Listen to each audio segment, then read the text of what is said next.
pop on later, but Hitcher got it, and we're going to get fired up. So I'm kind of anxious. This is a topic that I really believe in. It's under the train category, and it's technical skills versus soft skills. And I did a subtitle, training versus development. What's the difference between the two of those? So first, a couple of quotes to get our minds in the right frame here. This is from Jim Rohn. Learn how to be happy with what you have while you pursue all that you want. So learn to be happy with what you have while you pursue all that you want. So in other words, you're working from a point of satisfaction already and then moving the dial. You're not disappointed with where you're at. You know, working from disappointment is not the best thing to be doing. So next, this is from William Blake, not fine author. Ability may take you to the top, but it takes character to stay there. And Bruce Lee said the same thing in a different way. He said, knowledge will give you power, but character, respect. Okay? So your power needs to come from your respect. I mean, that's the thing. It's all about character. That's what we're looking at. Character, and this goes back to what Jim was teaching on last week. That's your human capital. Your personal branding is your character, and that is a soft skill. And it's more important than any hard skill. So a little bit of definition for those of you who aren't familiar. I know I've talked about this before, but not in depth. Hard skills are technical skills. They're things like programming, accounting. If you're a lawyer, litigating, knowing the law, knowing the rules of the courtroom, surgery, for example, with doctors, mechanics, right? There are things you need to know. Diagnostics. In engineering, you need to understand the math, the formulas. Those things don't change. Drafting, construction, all those things have hard skills. What do you need to do first? I don't care if you're putting in a sprinkler system, an underground sprinkler system. You need the hard skills are how to trench, how to get them in, how to set the heads, blowing them out in the fall. Knowing all the little things like that are hard skills. And in some of the more professional things, I've talked about this before, continuing education requirements, because those things change, right? Hard skills usually change. That's why they have continuing education and trade journals and seminars you can go to, and you can get advanced degrees and apprenticeships, anything else that helps you improve or hone those specific work-related skills, okay? Now, here's the interesting thing, just because of what I said there. These skills can be dated, they can be changed. Technology, industry, legislation, different advancements. Hard skills change. Soft skills do not. They never go out of style. They never go out of date. The only thing that you can do is perfect them. You can get better at them, okay? So soft skills, things like reasoning and personal development. When we talk about soft skills in business, when we're looking to, assess employees, for example, we're usually looking for things like problem-solving acumen, confidence, conflict management, decision-making, dealing with failure, and relationship building. Incidentally, all topics we've discussed, at least in some part, in some length, in most of our shows. Most of what we're doing here, we've talked about soft skills. And again, why is that important? Because they never go out of style, and the only thing you can do is get better at them. You can perfect them. So I told Jim a story today, and I'll share it with you. It will actually be on our podcast, but this has to do with what can you do to improve soft skills, your own values. How can you share that? How can you challenge yourself and other people? When I'm at work, and I've got a sideline venture that I think most of you guys know, my morning workout routine is at UPS, working in unloading. And it's like a CrossFit workout. But I started this thing, it's like being on a ship with a bunch of drunken sailors. The language is pretty crass, right? there's F-bombs. It's shit this and harsher terms. It just goes on and on. And it's like every other word is an adjective that's a swear word. And so I started this thing in my area. I said, this is a no swear zone. Anyone who uses foul language, you got to drop and do 5 push-ups, right? And that's just because things are moving so fast, you can't do more than 5 at a time, but you can bank them. And I started this just a couple of weeks ago, maybe 2.5, might even be 3 weeks now. And you would be amazed at how the language has shifted. All of a sudden, it's not barroom talk. It's just getting rid of that and finding different words. People are conscious about what is coming out of their mouth. They are conscious, especially when they're around me, but I've noticed it in other areas now as well. It's spreading. Those are soft skills. That's not something you go to college to learn how to do. That's not something you're going to find in a textbook or a technical manual. Those are soft skills. How can you relate to people and come up with it's not even a problem necessarily, but it's just, how can we dial things up? Because what comes out is what's inside. And if those people are going to go out and get a different job or start a business of their own, and they start using that kind of language, they are going to disenfranchise half of their market right out of the gate. Right out of the gate. When you know people and you've built a relationship with them, you can be real with them. The F-bombs can pop out once in a while. And if the situation is right, you hammer your finger with, instead of a nail. I can see bad things coming out, but it shouldn't be a part of our regular vocabulary, at least not in the professional business world. So I'm making a small shift there, and it will make a difference in these people's lives. That's a soft skill. So Jim and I, we teach this class at the local high school, or a high school class at a local private school. And one of the tasks that we gave the students, and I'm going to give this to you at the end of this lesson tonight, we asked them for a list of 5 things that they are good at. Now, this was under the building confidence thing, to feel confident in who you are and what you bring to the world. So these are high school students, freshmen, sophomores, juniors, seniors in high school. And most of them had things like their sports or music, that sort of thing. They had those. But it's amazing. Most of what these high school students were listing as things they're good at. And again, they've not been out in the real world long enough to find other things that they're good at. But listen to this list, and it's pretty extensive, but they're onto something. And inside of all this is something I want all of us to go back to, because we all have that 14, 15, 16, 17, 18-year-old kid is still inside of us. I don't care what age we are still at that point. And they are so intuitive when it comes to where they fit in society and that sort of thing. So listen to this. Things we're good at. Making my friends enjoy their time with me. Convincing people to buy something. Negotiating.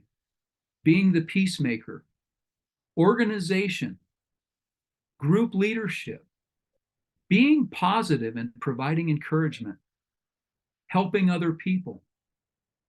Being focused and balanced. Making people feel valued. Communicating.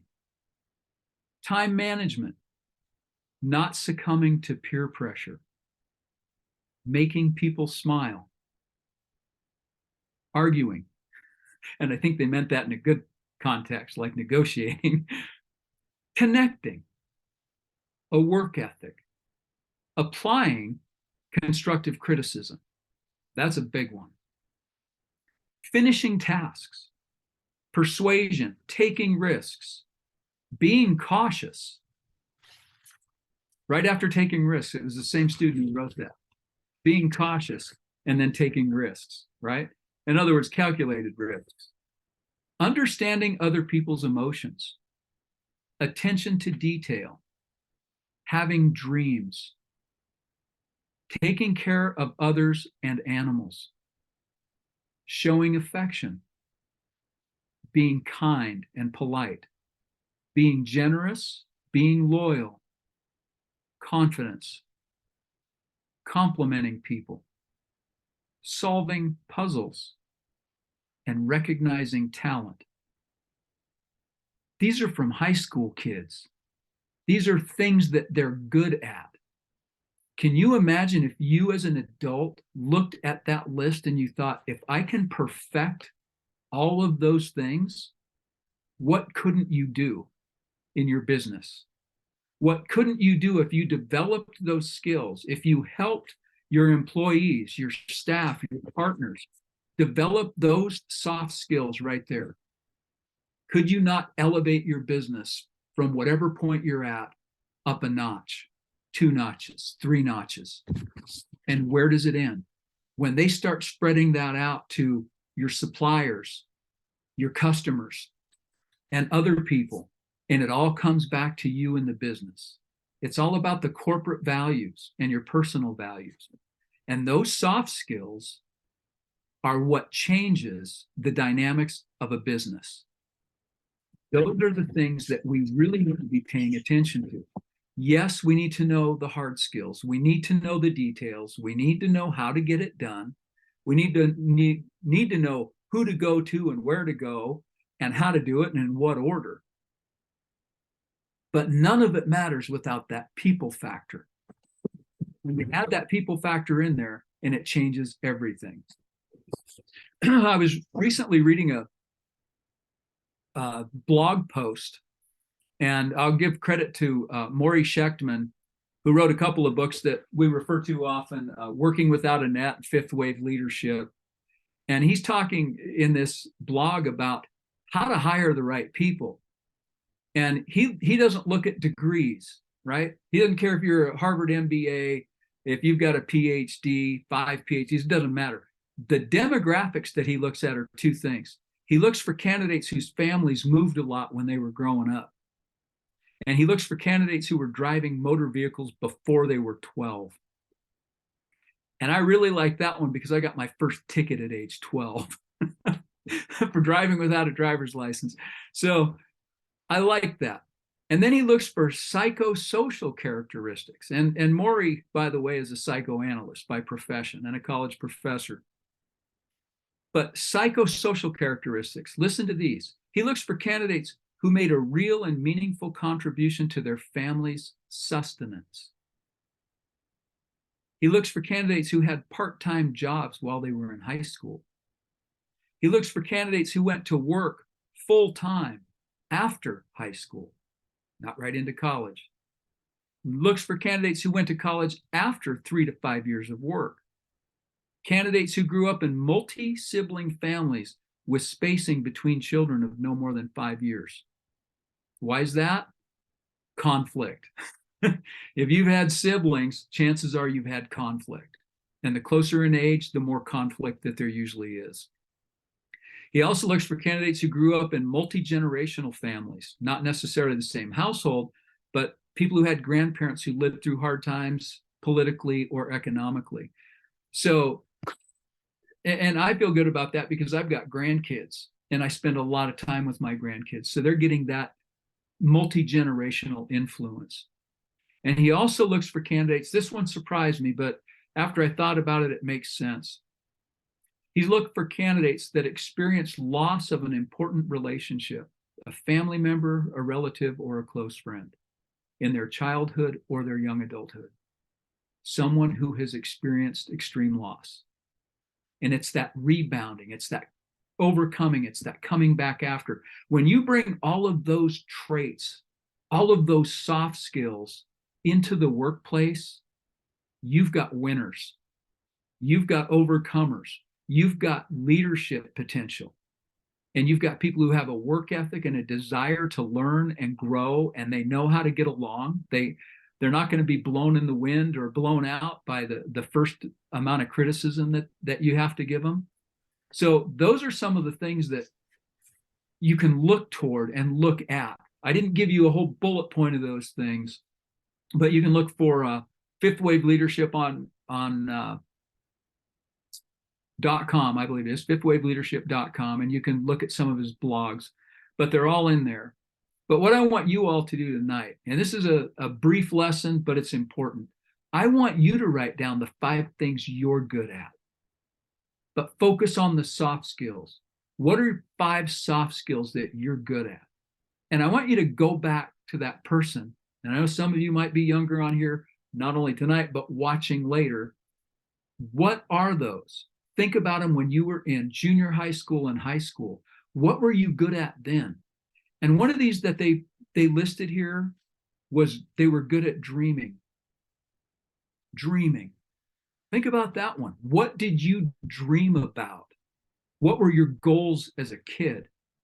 Because somewhere in you is still that dream. And how does it attach? How does it apply to what you're currently doing or the direction you may want to go?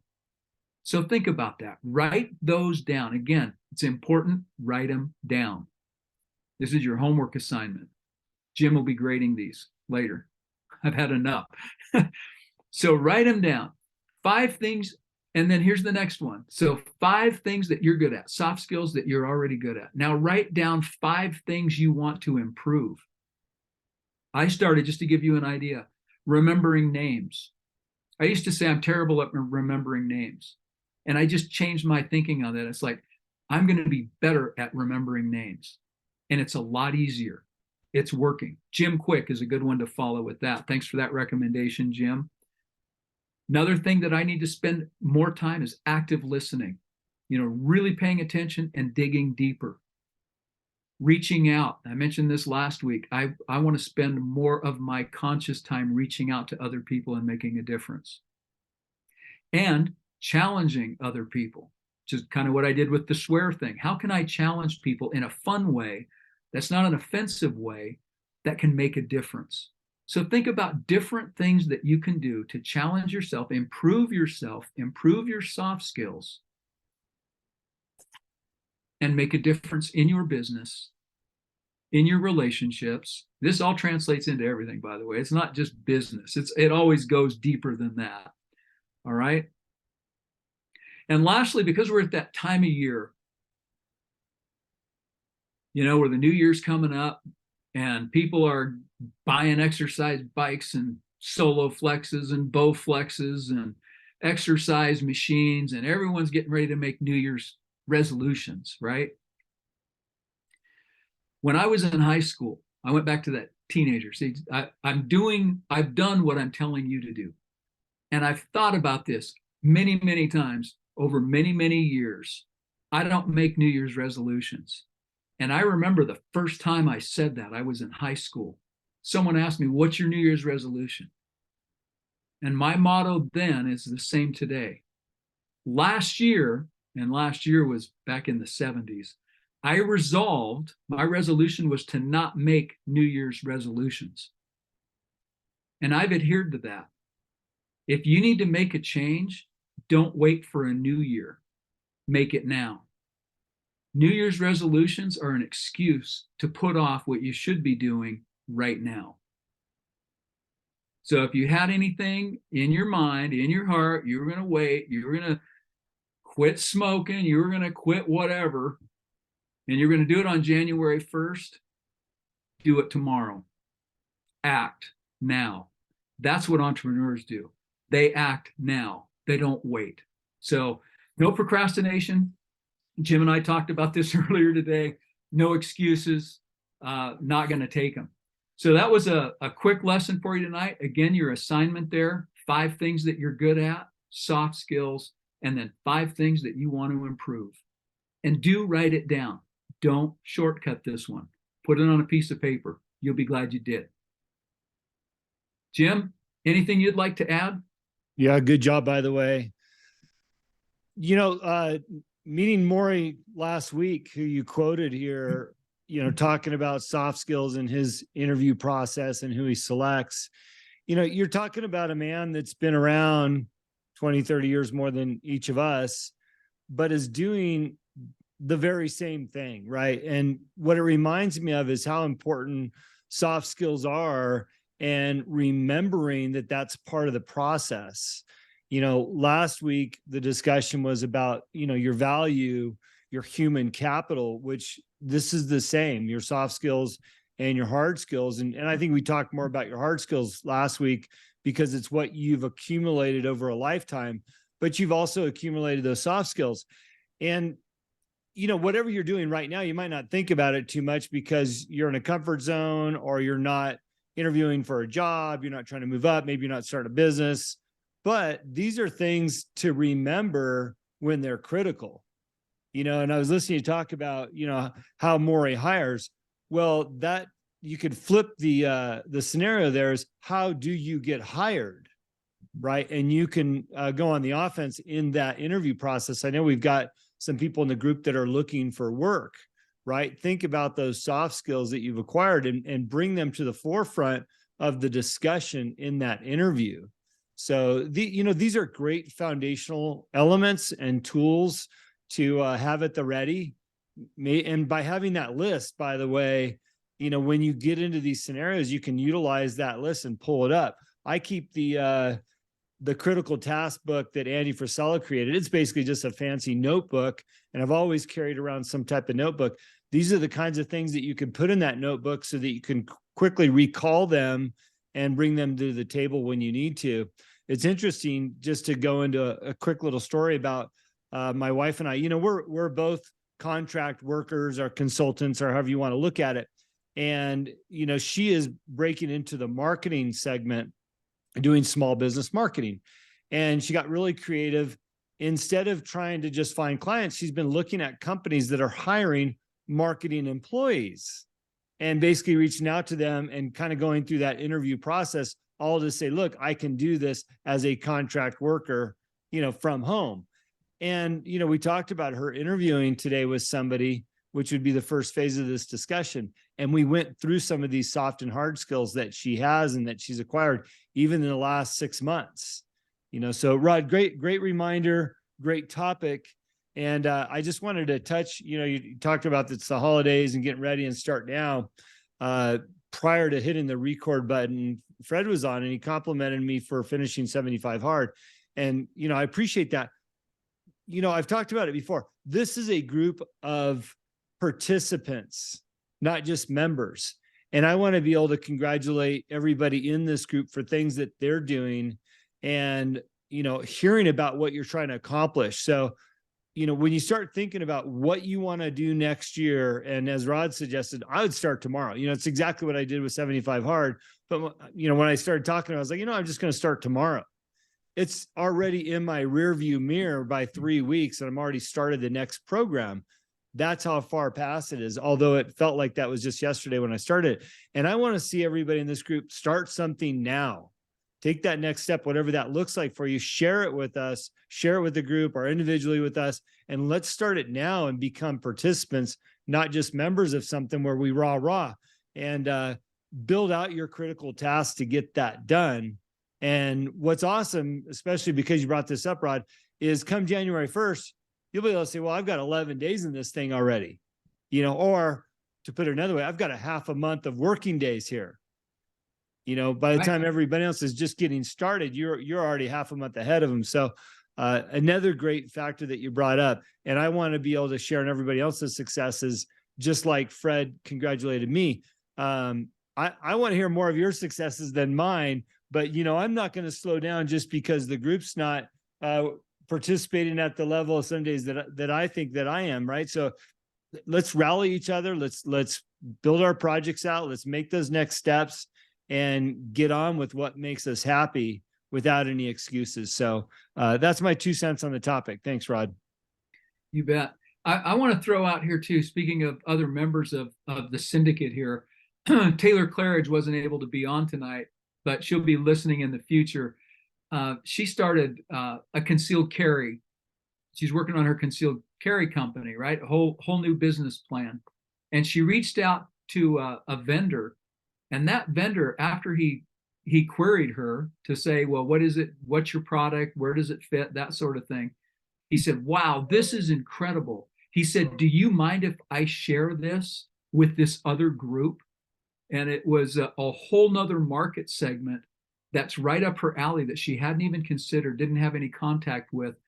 And one email led to a whole new group of contacts for what she's building and working on. So again, what we've been talking about here in the syndicate, working with the capital resources you have, that human capital, and just reaching out and taking that next step. can lead to things we can't even think about sometimes because we don't know everything. And she's experienced that. She was just totally excited. She texted me right. She'd actually screenshotted me the whole thing and texted it to me right away. It's like, look at this. Things open up for you when you walk through that doorway. I've always said another door doesn't open; it opens a gateway. Well, So, by the way, Rod, to support that a little bit more, how this group's been working, Jim Spilson, who's out looking at sales and working in sales now, is using Brendan Valks, who's a sales expert in how to outline, your sales performance and how many calls and your network and things like that. And as we talked about a few weeks ago, Samantha and Taylor both built these businesses since they've been attending some of these meetings now. And by the way, Samantha came in as a marketer with her back porch brands and Taylor with what she's doing, but now they're collaborating on Taylor's project. And Sam just said to me yesterday, she's like, I can't wait for Taylor to be a little bit closer so I can start buying her product for my website. So the internal mechanics here are working, everybody. And, whether you're listening tonight or you listen down the road, we've got the directory here to utilize each other, including Rod, myself, and Rachel. And let's take your critical tasks and bring them to life and work within our own network. I'm a part of a couple other groups, and they always talk about how robust their groups are and, that they're available and people collaborate within those groups. Well, we're still small enough where we've got some intimacy here. And as this thing grows, we'll lose some of that intimacy, but I want to build some foundational elements with the members we have now. Just as reference, Rod and I are continuing to, work our own programs. I think we're closer to 30 plus members now in this group, but we're talking to 5,000 franchisees of UPS come January. We're making some big strides that take a little bit longer. And we want you guys to be a part of everything we're doing, because the way we look at it, if we can bring that many people into this group, or even 1% of that, all of a sudden you've got new network opportunities and support mechanisms and et cetera. So we're excited about the push that we're giving. We want to see the same from your sides. Yeah. Thanks, Jim. And I look forward also to doing some of our own after actions on some of these big projects you and I are working on, so that we can not only share them with the group, but if anyone has questions, well, how did you reach out to that person? How did you word it? How did you start? We can give you that advice. We can, give us your scenario and let us plug in what we've done, what we've learned from those things, so that you can, follow in our footsteps and do your own thing, your own way, but at least know that there's charted water in front of you. And we're out there breaking crust in the snow. So it's fun for us, but it makes it a lot easier for the followers. Rod, I could add a little color to that too. And by the way, we're both open to taking questions if you guys have questions about what you're doing or projects you're working on, but we'll let this thought process flow a little bit more. Rod and I were talking about the Syndicate and our corporate program, which, by the way, if you didn't see some of our posts, we're working with In-N-Out Burger now on a corporate program, which is a version of what we're doing here, but we've tailored it just to their group. So we probably won't see their group on here. They'll be more than likely on their own website, but we are working with In-N-Out officially as of last month. So we started talking about what the corporate program looks for UPS, and Rod's been our conduit there. And we started doing deep dive research on who they are, the corporate people. And I just started thinking to myself, how can I bring value to this conversation with UPS? And a lot of times I'll go on my Instagram, because it's a nice collection of people that I follow and followers. And I just started scrolling through people that I follow, like, okay, who do I know? Where can I connect to UPS somewhere in the dotted line, right? And I realized, and I don't know why these things, skip our mind, why it's not top of mind when we're doing something, but I realized a very close friend of mine who I hadn't talked to in a few months, but certainly like his pictures and stuff, is the franchisee for all the UPS stores. And although Rod and I are talking to corporate, I thought, well, if I can reach out to this person, he can give me some insights. And within that discussion with him about corporate, he says, well, by the way, guys, why don't we talk to all 5,000 franchisees? And we're like, wow, we didn't even think about that, right? But it was just going through the manual task of looking at my followers and who I'm following on Instagram, just a simple tool that sits in front of me every single day. You can do the same thing for your LinkedIn account, for your Facebook account, for your address book in your computer, or your email addresses, you know, wherever you keep your database. And you can use that as what I call just a memory jogger of your past network and what you can reach out to maybe take your project just the next step further, whether that's an investor, a partner, a customer, or you just want to make a sale, you know, or you just want to reach out. And part of my critical tasks every day is to reach out to an old friend. And really, it's not business related. It's just reaching out in an authentic manner to check in, say hello. But I've been doing that since 75 Hard started for me. So about 90 days now, since I'm over with that on the next thing. I found so much value reaching out to old friends. And I'm talking about any version of old, right? Whether that's 35 years ago, I heard from them, or 35 days ago, but just reaching out to people that I haven't spoken to in a long time. There's been so much value in that. So I'm kind of going down this road, but I really want to see people jump into their projects and leverage everything they have at their fingertips, and how easy it can be sometimes with technology and the things that we have in front of us that we don't necessarily think about.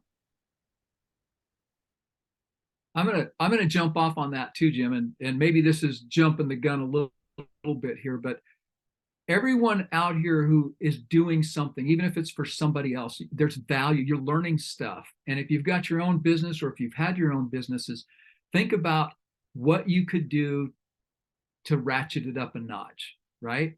And then do it, right? But then how could you capitalize on that? If you've already done the work, how can you make that work for you? And that's something Jim and I also worked on with our curriculum. We started teaching the high school class, and it's like, well, we've got to build a curriculum, right? So what can we do? So we built a curriculum to teach a class, and Jim's next step, why don't we build the curriculum so anyone can teach that class? We do the work once, and then other people can follow in our footsteps. It's another way to, it's vertical integration of what you're doing. McDonald's was great at it, right? You have a burger chain, but then all of a sudden you buy the potato farms, you know, and then you use the potato peels to feed the cattle that are going to be the hamburgers. You know, what can you do in your own business to take a little bit more control and edge yourself up on the profit margin a little bit more? How can you make a difference? How can you make that edge? And by the way, you know, curriculum is something that you can sell for 50 grand or more per school. You know, so when you're thinking about what you're doing and how to monetize what's in front of you, but also how to expand that and where the opportunities lie, you know, and I met with the principal president of our school just to give him a quarterly recap document. And as he's holding, he's like, well, what are you going to do with this down the road? I said, well, I think I'm going to charge the next guy 50 grand or more. He goes, you should, it's worth it.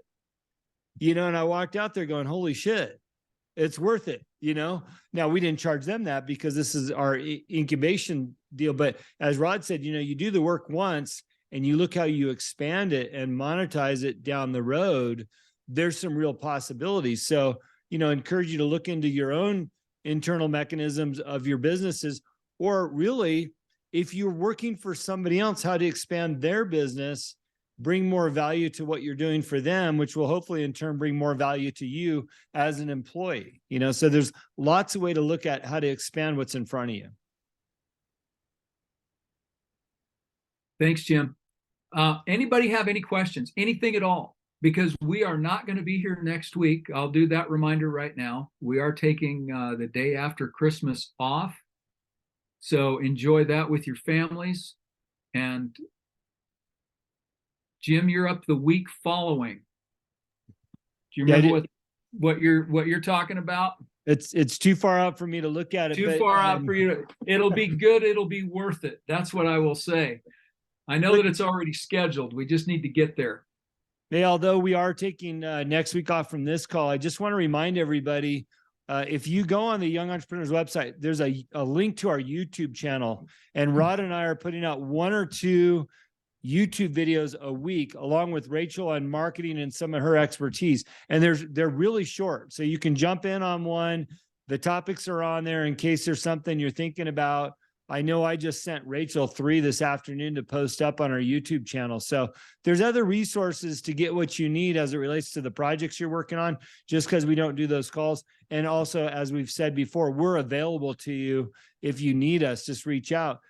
We don't want any excuses for people not moving forward on their goals and visions, or the pre-work, the foundational work, building out your values and your critical tasks and things like that. We don't want any excuses from anybody. We want to make sure you know where the tools are and how to get them. And we're constantly working on them every single day to add and bring more. And this is going to be fun to look back on in 5 years. And if you're thinking about Thumbs up, Jim. What's that? Rod cut out for a minute. Anyways, if you're thinking about what you want to be doing, we're here to help. So, Fred, did you have a question? No, I think Rod had mentioned that he thought you froze up, but clearly he froze up.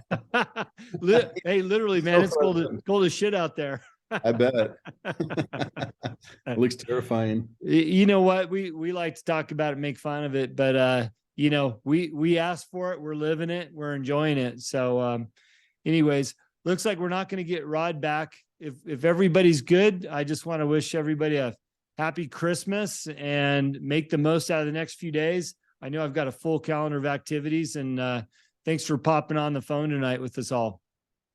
Sounds good. All right. Take care. All right. Happy holidays.